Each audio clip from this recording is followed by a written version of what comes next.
So, for some of you, you still have a bit of fur here. We can trim right up to the ears, although Jacob's taken that a bit further.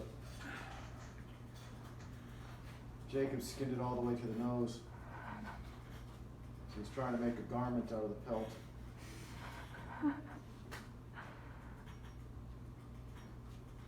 You alright back there?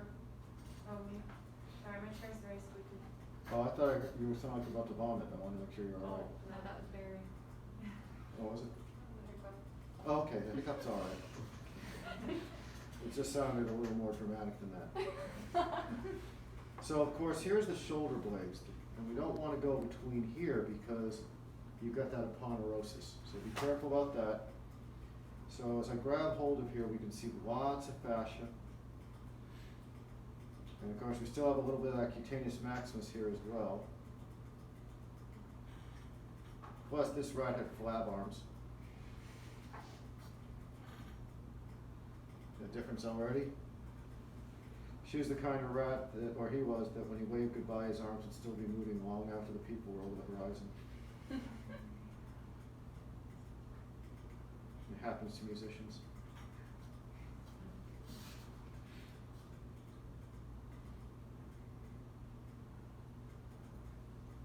There we go. See that a little better now? Of course, you can still see cutaneous maximus in here. So as I hold on to his little paw and we can clean this back, I can now come in and take that cutaneous maximus off. We still aren't going to get all of it because we don't know what's going on. See, as I pull on, it's getting dark here. What's going on? Are we on the underside of the pectoral muscle group? Yes, we are. So you don't keep on going, right? You always look underneath as you go to make sure you're not taking anything else off by mistake. Because this rat still has a lot of material on the arms, which is one of the advantages to working with it.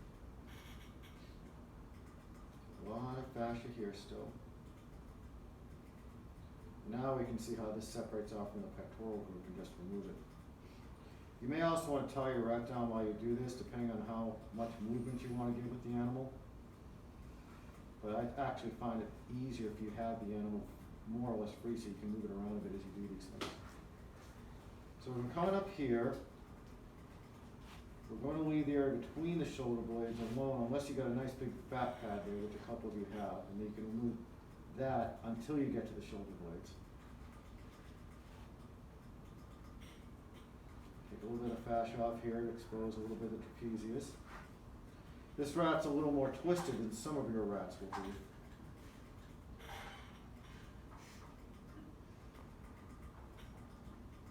But not by a lot anymore, though. Some of our rats are really twisty in here. There we go.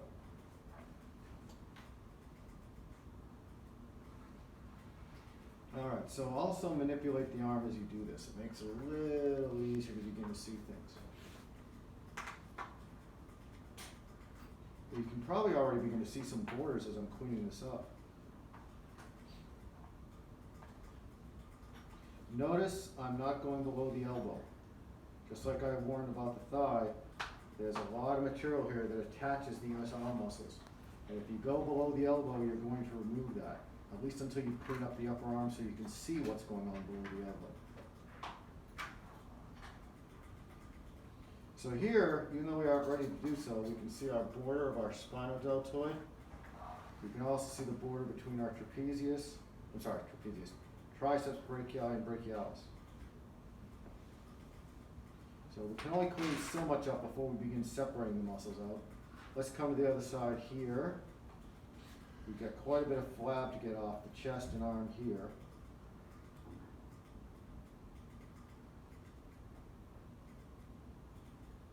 And of course, I'm doing a lot of moving of the animal, so I'm always looking at where my scalpel is. A few of you are getting in the habit of just kind of dissecting blindly, and that's going to end badly for you with your specimens.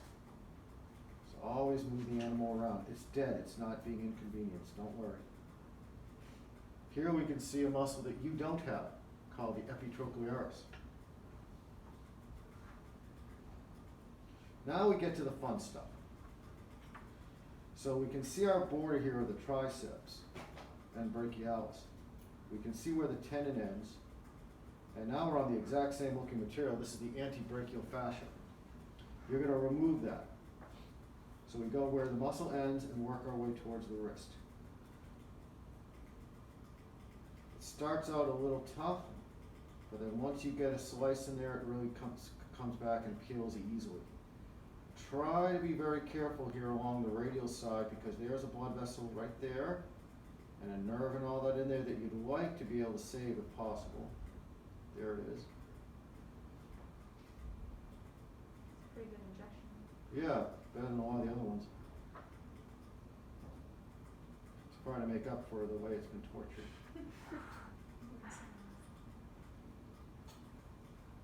So we can begin to see these forearm muscles as I peel the antebrachial fascia back. Now we're at a problem of keeping your animals nice and moist. Some of you are only wetting your animals down when you put them away and open up the bag, and hopefully you're at least doing that. But once we get the forearm and shin muscles showing, you need to let them down every few minutes. These have a very high proportionate surface area, and if you're not careful, they're going to dry out on you quickly. That's why we're giving you grief about not covering your animals up when you go to the restroom. Shouldn't make that much of a difference while you're at the restroom, but if you don't stay in the habit of keeping these things moist, specimens like this will be lost. So although we're not quite there yet to separate out the muscles, we can begin to see individual little tendons coming off the muscles. You can see it's not going to take a lot of work to separate out these forearm muscles. Now on the other side here, still have a little bit of fascia I didn't get.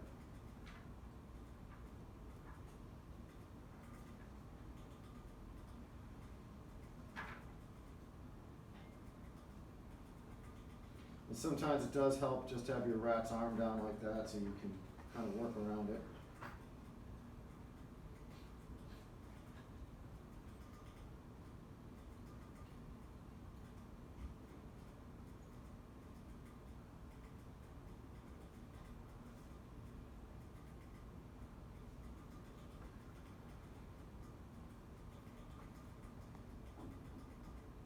Of course, there's our epitrochlearis.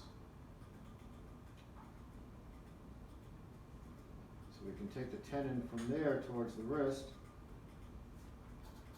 pretty safely.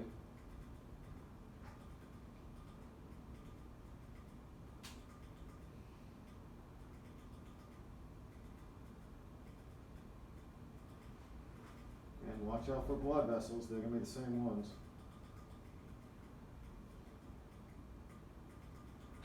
Keep in mind that this is Frank doing this demonstration, that he's done hundreds of times before. It's gonna take you a lot longer to clean off this fascia. Be patient with it. Except for Thomas.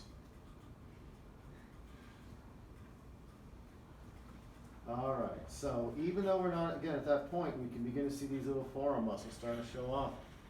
Here's your biceps, epitrochlearis, there's your pronator teres, right?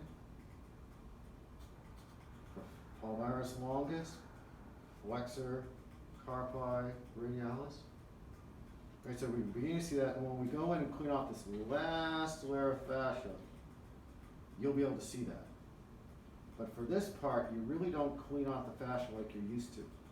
We'll talk about that when we separate muscles, but you basically lift up on the muscle, separate out its border, and just peel the last little bit of fascia off like a sock.